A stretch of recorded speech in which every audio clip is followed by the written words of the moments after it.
The research discovery, Dr. Vexthara's 6 arms moved in perfect coordination across the holographic displays, each appendage manipulating different data streams with practiced efficiency.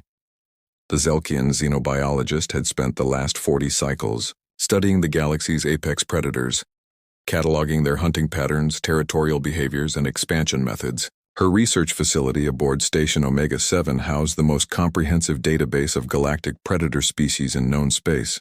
But today, something didn't add up. The crimson-scaled researcher paused, her large amber eyes focusing on the anomaly that had been nagging at her for weeks. The data streams showed territorial expansion patterns across the galaxy over the past 2 centuries, and one species stood out like a beacon of impossibility. Humans. Commander Rask entered the laboratory, with heavy footsteps, his reptilian features set in their usual stern expression. The Corvan military strategist served as the station's security chief, and his interest in predator research was purely tactical. Know your enemy, as his people said. Doctor, your requested military consultation files are ready, Rask announced, his voice carrying the characteristic hiss of his species. Though I must ask why you're studying the Terrans. They barely qualify as a threat. Vexthara's chromatophores shifted to a puzzled blue pattern across her pale skin. That's exactly the problem, Commander. Look at this data. She gestured to the main display, where a 3-dimensional map of the galaxy rotated slowly. Different colors represented the territorial holdings of various species over time, creating flowing patterns of expansion and contraction like cosmic weather systems. The Drakmori Empire, she began, highlighting a massive red zone that dominated the galactic north for centuries. Classic apex predators. They expanded through superior firepower, conquered weaker species, enslaved populations, and maintained control through fear. Their empire lasted 800 years before internal conflicts caused its collapse. Rask nodded approvingly. His own species had similar, though less successful, imperial ambitions. The Vorthak Collective, Vexthara continued, indicating a green swath that had once controlled 3 entire spiral arms. Hive mind assimilators. They absorbed other species into their collective consciousness, turning diversity into uniformity. 600 years of expansion before they encountered a pathogen that disrupted their neural links. Standard predatory behavior, Rask confirmed. Expand, consume, control. What does this have to do with humans? Vexthara's pattern shifted to concerned orange. Watch the timeline from 150 years ago to present. A small blue dot appeared near the galactic rim, hardly noticeable among the grand territorial displays. But as the timeline advanced, something extraordinary happened. The blue didn't expand through conquest like the others. Instead, it spread like ripples in water, appearing in scattered points across the galaxy before connecting into a vast, loose network. Impossible, Rask whispered. No species achieves that kind of distribution without a massive military campaign. That's what I thought too, Vexthara agreed. So I analyzed human territorial acquisition methods, no forced conquests, no enslaved populations, no imposed governments. Yet somehow they've established permanent presence on over 4,000 worlds across 67 sectors. She pulled up detailed reports from various systems. On Kepler Station, humans arrived as traders. Within 10 years, they were integral to the colony's defense systems. The Keplerians actually voted to join human-protected space voluntarily.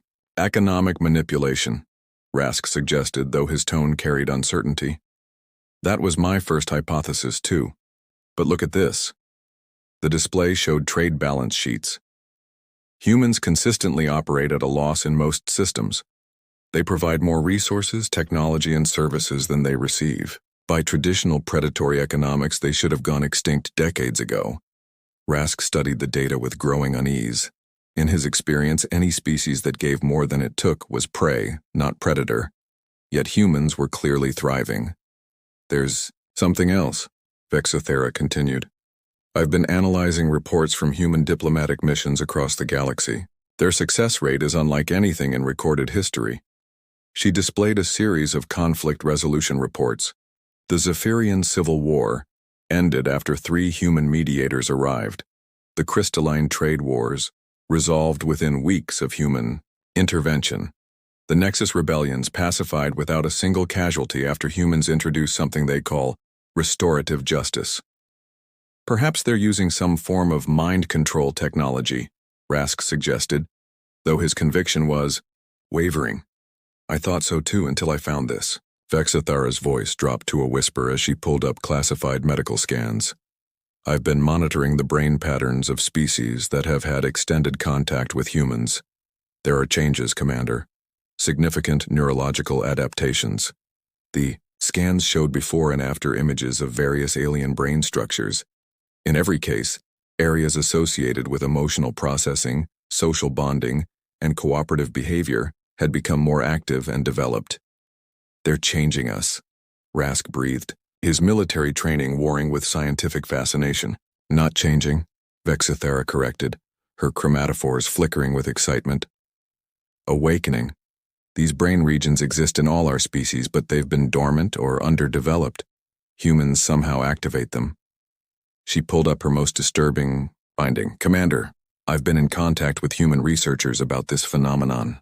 They call it pack bonding, and they seem completely unaware of its effect on other species. To them, it's just natural behavior.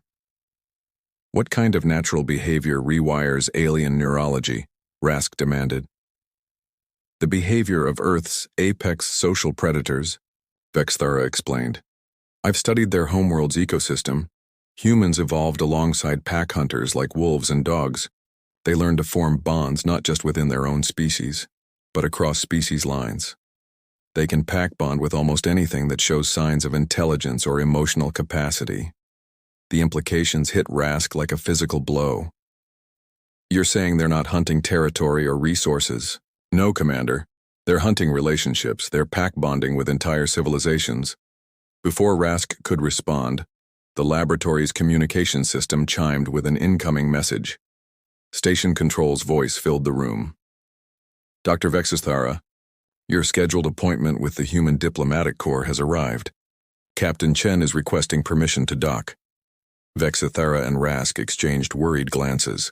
The human liaison visit had been arranged weeks ago, a routine diplomatic check-in that suddenly seemed far more significant. Shall I have security escort? The human? Rask asked, his hand moving instinctively toward his weapon.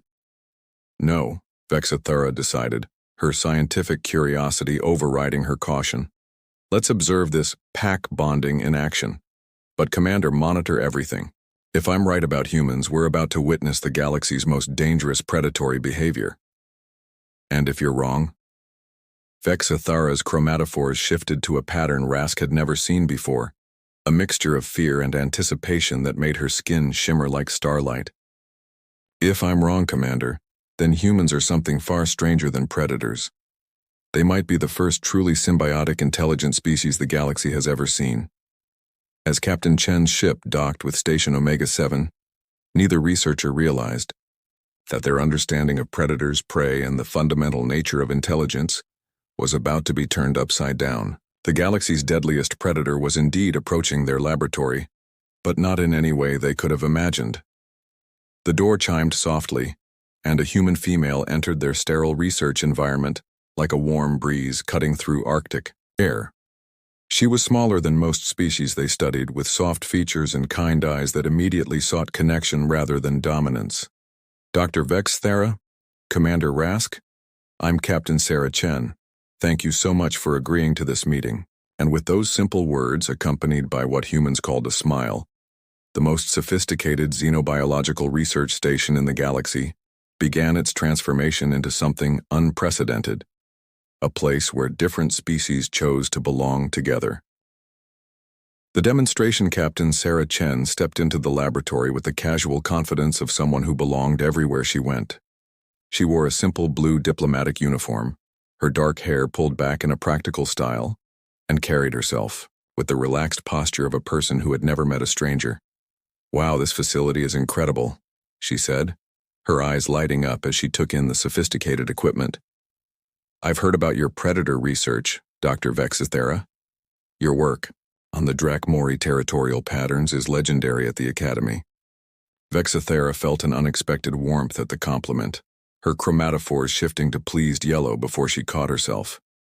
This was exactly the behavior she'd been studying, and she was already experiencing it firsthand. "Thank you, Captain," she replied, noting how easily the human's enthusiasm was affecting her emotional state. "We're actually in the middle of some fascinating research right now." Commander Rask watched the interaction with military precision, cataloging every gesture and vocal inflection. The human's body language was completely non-threatening, almost deliberately vulnerable. No territorial displays, no dominance posturing, no attempts to establish hierarchy. If anything, she seemed to be deliberately making herself smaller and less imposing. "Please call me Sarah," the captain said, extending her hand in the human gesture of greeting. "And I hope you'll forgive the informality, but I brought something I thought you might enjoy." She produced a small thermal container from her pack. "Coffee. It's a human beverage. I noticed from your species files that Zelkians have similar caffeine receptors to humans, and Corvins appreciate bitter flavors. I thought we could share a cup while we talk." Rask's tactical mind immediately identified this as a potential poisoning attempt, but something about the human's demeanor made such suspicions seem absurd. She was already pouring the dark liquid into 3 cups, breathing in the aromatic steam with obvious pleasure. "This is unprecedented," Vexithera murmured, accepting a cup. The gesture of sharing food or drink was significant in most cultures, but humans seemed to do it without any awareness of its symbolic importance. Sarah settled into a chair, cradling her cup with both hands in a gesture that somehow made both aliens feel more relaxed. "So, what kind of predator research are you working on? I love learning about different species and their hunting strategies." The irony was not lost on Vexthara. Here was their subject, enthusiastically asking about predatory behavior, while unconsciously demonstrating the most effective predatory technique either of them had ever witnessed. "We've been studying territorial expansion patterns," Vexithara began carefully. "Specifically how different species establish and maintain control over galactic territories." "Oh, that sounds fascinating," Sarah replied, leaning forward with genuine interest. "I imagine you found some incredible diversity in approaches. Every species we've met has such unique perspectives on cooperation and coexistence." Rask noted how the human reframed territorial control as cooperation and coexistence. It wasn't correction or manipulation, simply a different way of viewing the same concept that somehow made it seem more positive. "Captain Sarah," he said, testing the informal address and finding it surprisingly comfortable. "How do humans view territorial expansion?" Sarah looked thoughtful as she sipped her coffee. "Well, we don't really think of it as expansion so much as finding places where we fit. Earth taught us that diversity makes ecosystems stronger. When we meet new species, we look for ways to contribute to what they're already building rather than replacing it with something human." She pulled out a small device and projected images of human settlements across various worlds. "Look at New Geneva on Kepler Station.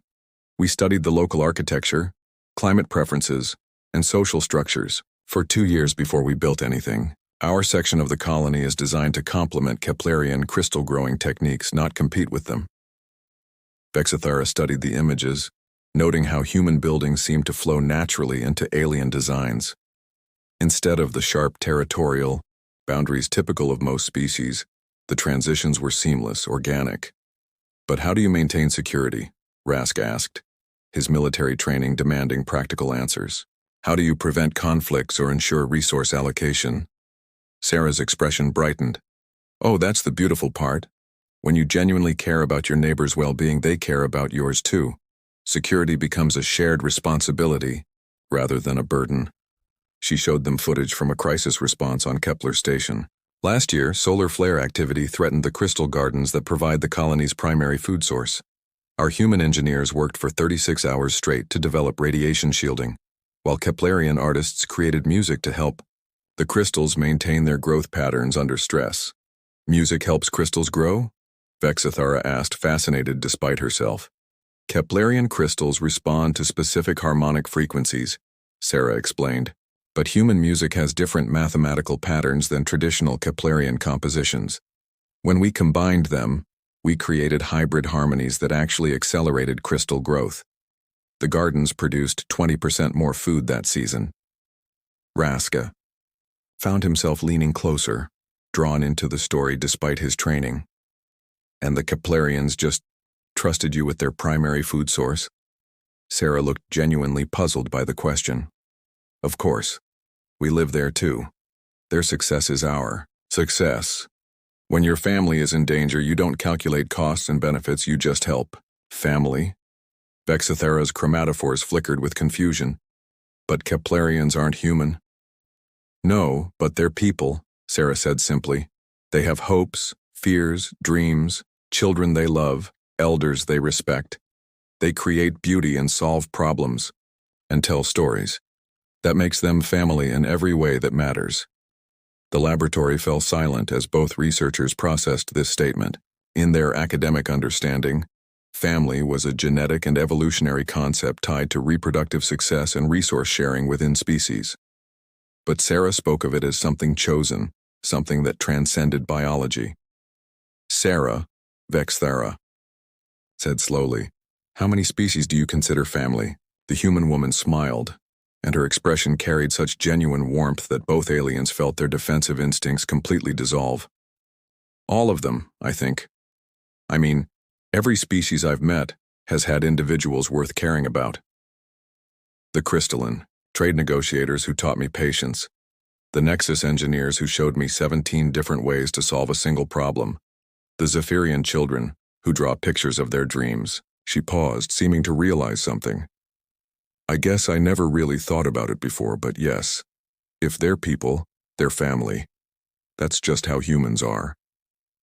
Rask felt something shift in his chest, a warmth spreading through his typically cold reptilian metabolism. For the first time in his military career, he found himself thinking not about potential threats or strategic advantages, but about the Nexus engineer who had fixed his ship's heating system during a routine stop. The small gecko-like being had refused payment, saying only that warm-blooded creatures shouldn't suffer from cold. At the time, Rask had filed it under unusual alien behavior. Now he realized it had been an act of family. "This is remarkable," Vexithera whispered, her chromatophores cycling through colors of wonder and amazement. "You're not predators at all. You're, what would you call it?" Sarah considered this seriously. "I think we're just humans. We see people everywhere we look, and people take care of each other. It's not complicated." But it was revolutionary.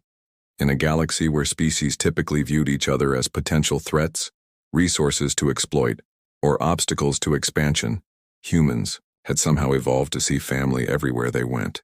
And more incredibly, they possessed the ability to help other species see it too. As the afternoon progressed, Sarah shared stories, music, images from Earth, and her personal experiences across the galaxy. She asked thoughtful questions about Zelkian chromatic communication and Corvan military traditions.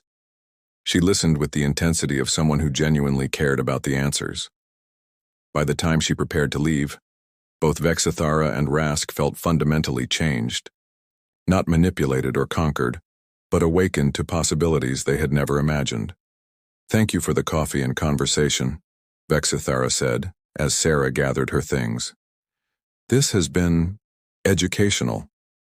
"The pleasure was all mine," Sarah replied, and both aliens knew she meant it completely. "I hope we can do this again sometime. Maybe next time you could tell me more about your research. I'd love to learn how other species view relationships and cooperation."